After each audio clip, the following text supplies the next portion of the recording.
तर विरोधी पक्ष नेत्याबद्दल अध्यक्ष देतील तो निर्णय मान्य असेल असं मुख्यमंत्री फडणवीसांनी म्हटलेलं आहे। अध्यक्षांनी विरोधी पक्ष नेते पद द्यायचं ठरवलं तर विरोध नसेल असंही फडणवीसांनी म्हटलंय। विरोधकांनी योग्य विषय मांडले तर सहकार्य करणार असंही आज बोलताना मुख्यमंत्री देवेंद्र फडणवीस यांनी स्पष्ट केलं।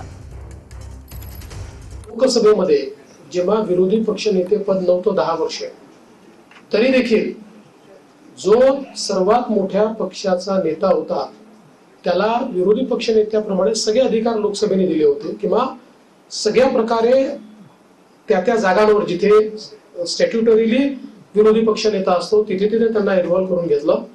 या ठिकाणी अध्यक्ष जो निर्णय करतील आम्हाला तो मान्य असेल। त्यांनी जर ठरवलं की आपल्याला विरोधी पक्ष नेता द्यायचा, आम्ही कधीच विरोध करणार नाही। हे खरं आहे की विरोधकांची संख्या कमी आहे, पण विरोधकांच्या संख्येवर त्यांचा आवाज आम्ही मोजणार नाही किंवा संख्येनुसार त्यांचं मूल्यमापन आम्ही करणार नाही।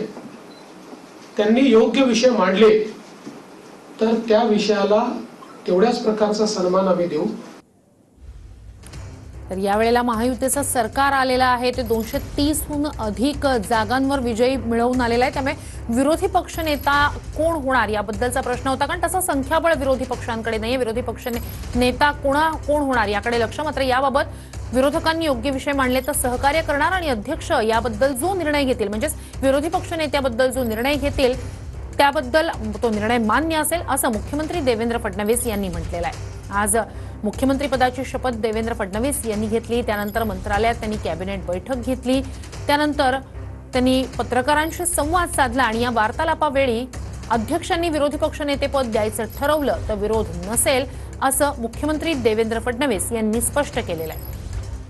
तर विरोधकांनी योग्य विषय मांडले तर सहकार्य असेल असंही म्हटलेलं आहे।